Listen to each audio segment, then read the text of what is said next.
All right, you primitive screwheads, listen up. I got news for you, pal. You ain't leading but two things right now. Jack and shit. Jack left town.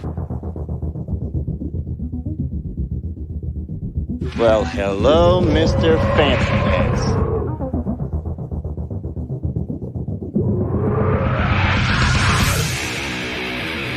What was that ruckus? What ruckus? I was just in my office and I heard a ruckus. Describe the ruckus, sir. Does this mean we're not friends anymore?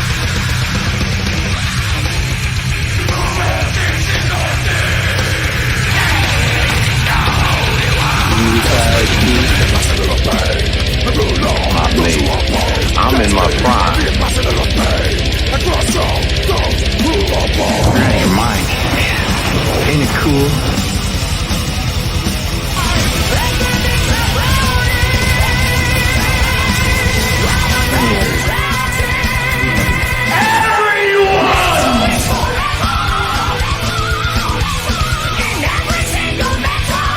First you want to kill me, now you want to kiss me. Blow.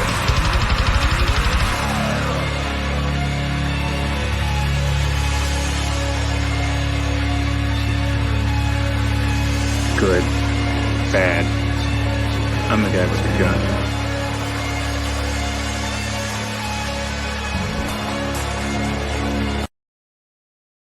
What up, everyone? DJ Nubis here with you on the Meltdown Radio podcast.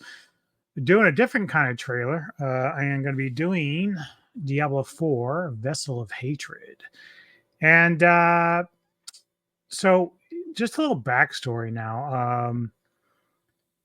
This game came out a couple of years ago. Maybe, no, it hasn't even really been a full year yet, I don't think. Was it in June? I think it might be about a year. Yeah, I think it's about a year. So, yeah, so about a year. And it was a struggle coming out the gate. You know, it's a little bit different to Diablo 3. They have a lot of cool, neat features. The graphics look great. The story looked really good with Lilith and whatnot. But there were some other issues happening there. Some people have problems with the microtransactions. I'm not that big. No one's forcing you to buy that shit. So quit whining. Just don't play it or don't buy it. It's that simple. But neither here or there. But it had some other issues going on where in game wasn't complete. You can pretty much blow through it and be done. And then seasons, they were doing different things. So far, 2, 4, and 5 have been very good. 1 and 3 not so exciting. And now we have the expansion. So again, people were kind of upset because Blizzard charged for the expansion. But really, I've always said this, that why are you surprised? They charge for expansions for World of Warcraft. It would make sense that they would do it for Diablo. It's just going to happen. It's Blizzard. You get what you get. Now, most people pretty much abandoned the game. I won't say most. Some did come back. I never did. It wasn't that I thought that it was an entirely great game. Like I had some of the same complaints some of these big-time streamers had with certain things. But at the same time, I didn't really just dogpile and trash the game like some of the other guy did either. Fortunately, some people just chose to continue to, piss on it or whatever, which is fine. There's always been this ongoing war between Diablo 4 and Path of Exile. And with Path of Exile and the Horizon coming out soon, I'm sure that's not going to help the discussion because a lot of people are excited for that. I'll try it out, of course. But I was never a big Path of Exile 1 fan. I tried it a number of times and just didn't do anything for me. And the one thing that Asmund Gold and I will agree about is that Diablo 4 is great for the casual player. That means me. I'm not a dad the way he puts it for the dads, casual dads, but unless you want to count my cats and shit. But either way, I am busy with work. I am busy with, my YouTube channel and everything else, the stuff that I do. So playing games, 24/7 isn't in the cards. So yeah, Diablo 4 is an easy game to get into, to kill your mind for a couple hours, just, doing whatever and just having fun. I don't have to overthink it. Path of Exile and all that. You have to kind of overthink it, and I don't want all that math. Fuck math. But the game, they've been working on it. The developers have been trying harder and harder to get this game to be a little bit better. Even for the diehards, they've been trying, like, Rax and DM and them who keep continuing to play this game. They're trying to continue to cater to both sets, so the casuals and the diehards. But it's a little bit more for the casuals. But sometimes I feel like it's the opposite, because they're always, they take a lot of, Blizzard takes a lot of advice from these gamers, the big time streamers like Rack, their input. So sometimes I wonder if they're just favoring those guys a little bit too much compared to the rest of us. But they're trying. And so with the expansion coming out next week, I just preloaded it on my computer this morning. So by the time it hits next week, I should be ready to go. From what little I tried in the beta, it's actually quite great. Like, I really like the playability. I like that it's, making my character stronger. They're doing some different things with the Paragon board, as well as spells. And of course, they're introducing a new character called the Spiritborn, which is like a hunter, Aztecian hunter type thing. So I'll be looking forward to playing that character. I might play a Sork first, and then go into the Spiritborn. I might do Spiritborn and then just work on my Eternal characters for, because I have like 5 different Sorks on that one. So I may play around there first before doing one for the season. Yeah, so who knows? I might do it that way, because Spiritborn, I can still run the season and still get up all the benefits of playing the season. And then Eternal, I can just worry about making my Sorks, reworking their boards and their powers and stuff. So they have some cool things coming to the Sorcerer that I really dig. So let me just give you a rundown of what's to expect with the expansion. So, making its Diablo franchise debut in Diablo 4's Vessel of Hatred expansion, the Spiritborn is an apex predator of the Nahantu jungle, known for their furtive agility. Spiritborn are similar to Druids in their mystical bond with nature, but with a heavier focus on weapon-based attacks. So yeah, they tend to have like these dual blade, I forget what they call them, but they're fucking cool as shit. They're going to have different spirit attacks. So, like, I think one's like a bear, or no, excuse me, a cat, an eagle of sorts, a bear, and then a centipede, I think. So, like, the bear will represent like defense, the cat's like claws and stuff, and then the bird is more wisdom. Centipede, I think it's more poison oriented, the centipede is. So at first, when they were doing the breakdown a few weeks ago about it, I thought you can only choose one creature to be part of your set, but you can actually work in all of them into some effect, or at least a couple of them. So I don't know exactly what route I'm going to go first. In terms of, usually the cat's the one that I like to go to the first, but we'll see how it goes, because they're all going to add some different elements that I'm going to like. But I'm also be curious about the sorcerer, because it's going to change the dynamics of how the sorcerer. So I was watching a guy this morning. He's talking about it a little bit and how it's going to feel overpowered in Vessel of Hatred, which I hope that Blizzard doesn't freak out and say, "Oh God, we made him too powerful." I don't want that to happen, because I want to be able to enjoy that. Some of us haven't really gotten to the high levels of the pits like some of these diehard streamers. So, and I'm kind of okay with that, but I still would like to see my character grow a little bit to the point that I feel like I'm achieving something, even though right now it's not quite there yet. So let me just show you some of the stuff that I got. Some of the stuff during when I ordered it. So you can see the new mount there with the cat. I already have that. I did get those 3 little animals up top to collect all my gold and stuff. I did get these other aesthetics down here, like this armor and stuff like that in the portal. So these all came when I ordered the expansion ahead of time, which I think even if you ordered it now, you would still get all this stuff. But very cool stuff. And then one of the things else coming to Vessel Hatred, that was like Diablo 3 was the mercenaries that you can hire to help you out. This is going to be big, because I wish they would have introduced these earlier in the game, because it would have been helpful through some of the other seasons that we had played. But I really, really enjoyed this in Diablo 3, the aspect of having mercenaries to help you, get shit done. Especially if you like, even though now the Sork is going to be a little bit more powerful, they're generally squishy. So having, say, like, as far as like, it looks like behind us like this paladin or a barbarian type guy would be very helpful for someone who's squishy. Then whereas, let's say you're playing a barbarian, well, you might go with like the guy over here looks like a rogue, and I'm not sure if the little goat guy here is like a magic user of sorts, I guess. So I'm not sure what like all their abilities right offhand, but they're helpful depending on what type of character you're playing. So I'm looking forward to doing that again. So let's go ahead. This is like a live action trailer. So people have been saying pretty good things about it. Said the music isn't that great, but who knows?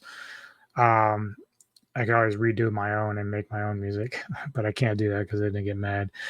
But yeah, let's check out the trailer for Vessel of Hatred, man. This is going to be got me excited. Let's do it.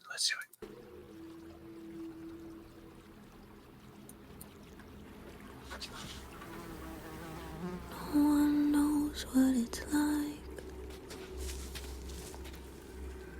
to be the bad man. The sad man. Behind blue eyes.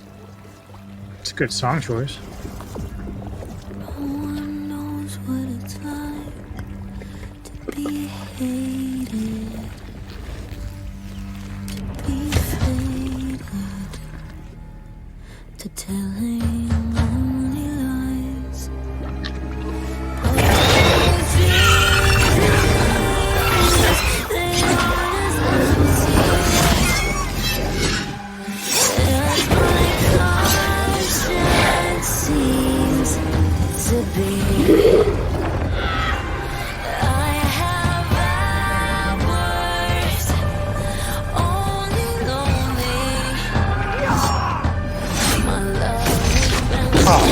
Yes.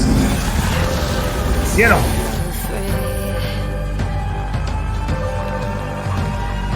No one bites back his heart. None of my pain, whoa, can show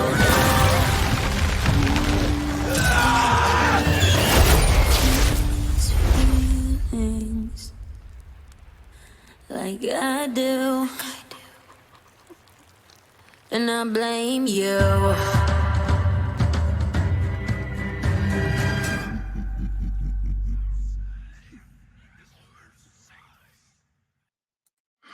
Yeah.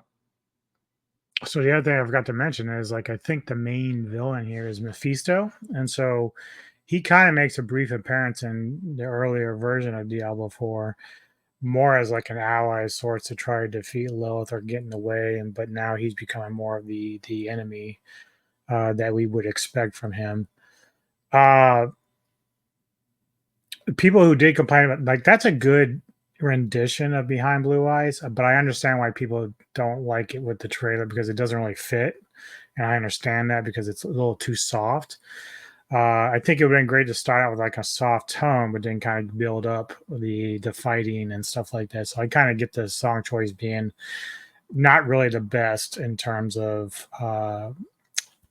getting you that pumped. Like, but everything looks great, at least in terms of their trailer. Like, the game is going to look a little bit different. It's not going to look quite as realistic as that, but I was impressed. I enjoyed that a lot. It's got me excited. I'm ready for this. Too bad they didn't show any of the mercenary stuff, though, in terms of live action. Like, that'd been kind of cool to bring that in a little bit at some point. But you saw the cat and the eagle, and as well as the centipede. I thought there was a bear. Maybe they just didn't show it in this one. But either way, it looks fun. I'm ready for this. It starts next week now. I might do some live streaming like I had been. I kind of stopped for a while just because, I've been busy with a lot of other stuff. But there's another game that I was watching somebody play this morning that I've kind of heard about, and I saw the guy playing it this morning. And it's also kicking off. It's either tomorrow or next week as well. Throne of Liberty. That game looks tight. Like when he was playing it at first, I thought, is this the new World of Warcraft? Because like I play World of Warcraft and it has like a similar setup with the bar and all that stuff, but the way how fluid it was with the characters and what they're doing, that was way different. And I was like, this is cool as shit. So I downloaded that, and when it gets released, I'll be playing that. So I may be, depending on how much time I'm spending on Diablo 4, because that's really going to be the main focus, I may be doing a couple streams with Throne of Liberty just to let everybody see what it looks like that aren't playing it or interested. I'm not a big time gamer, obviously, but for people that want to tune in and check it out, even give me some pointers for those that are more experienced with some of these games than I am. I've been playing Snowbreak a little bit lately, not online or streaming, but just on my own time, and still enjoy that game a lot too. I mean, for whatever reason though, they did an update and it like wiped out my previous information, so I had to kind of start over, which was fine. It doesn't take a whole lot. I mean, I wasn't like maxed out, so that was good, but I've got my characters up around 20 right now, so I've been playing. I'm in chapter 3, I think, so still kind of having fun with that. So it's not too bad. Nothing major. But the other thing about Throne of Liberty, though, I forgot to mention was I'm very, very curious about the auto battle, because people were making a big deal about that. And like, you usually have auto battle a lot on your video game on your phones. And I always like that. I mean, for the phones, it makes sense because it's like, man, how are you going to spend all day looking, and trying to do shit on the phone? I wish Diablo I wish World of Warcraft or even Diablo 4 would have worked a little bit like that.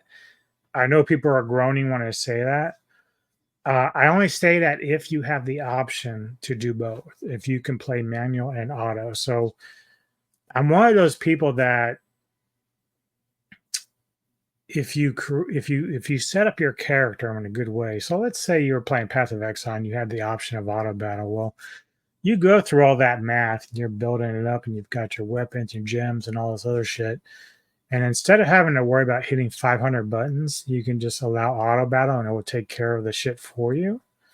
I think that's cool because in the end, you're still having to think about how your powers are going to work, right? So it's not like a total like lazy. It is a little bit lazy, but not totally, because if you don't design your character correctly, it's not going to perform as well as you want, even with auto battle. So if we had auto battle, I think that'd be cool. Like at least the option, right? For those that want to kind of just focus more on the actual build of the character rather than whether or not you're great at gameplay. Now, there are caveats. So like PvP stuff, you shouldn't be allowed to use auto battle. That should be just man on man, player versus player.